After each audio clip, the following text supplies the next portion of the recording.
आज का पहला पाठ रोमियो के नाम संत पौलुस का पत्र, अध्याय 2, पद संख्या 1 से 11।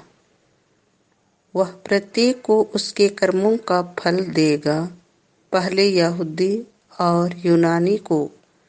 दूसरों पर दोष लगाने वाले तुम चाहे जो भी हो, अक्षम्य ही हो।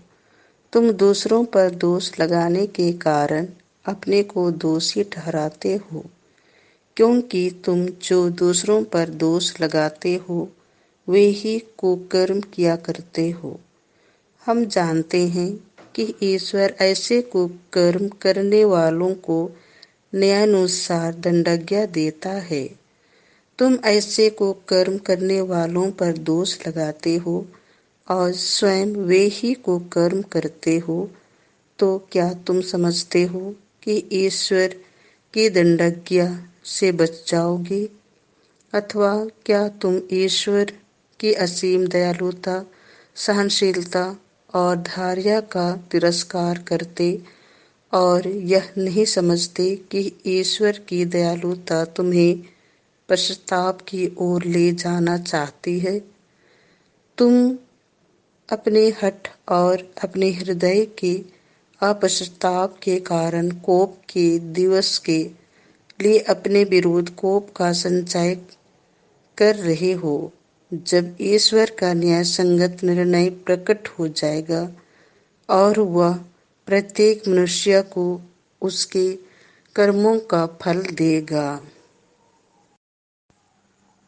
जो लोग धैर्यपूर्वक भलाई करते हुए महिमा, सम्मान और अमरत्व की खोज में लगे रहते हैं, ईश्वर उन्हें अनंत जीवन प्रदान करेगा।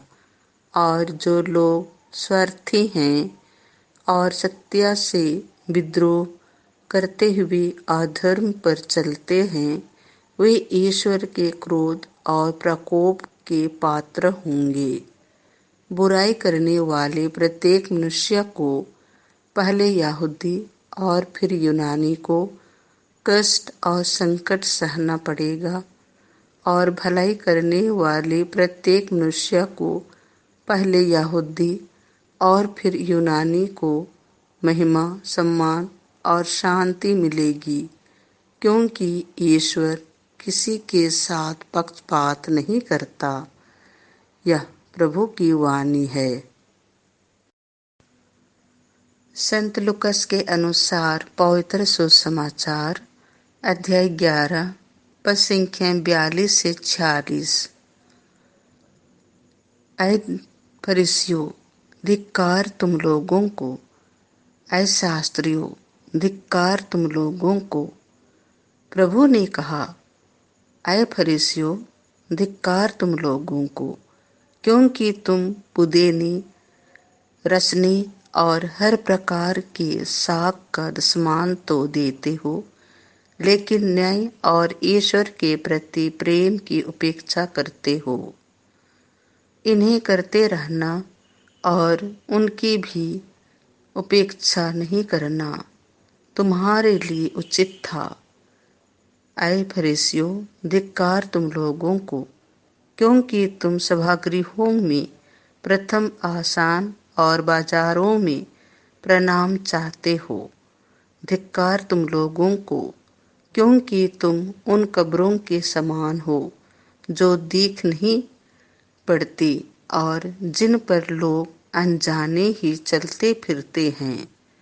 इस पर एक शास्त्री ने यीशु से कहा, गुरुवर, ऐसी बातें कहकर आप हमारा भी अपमान करते हैं।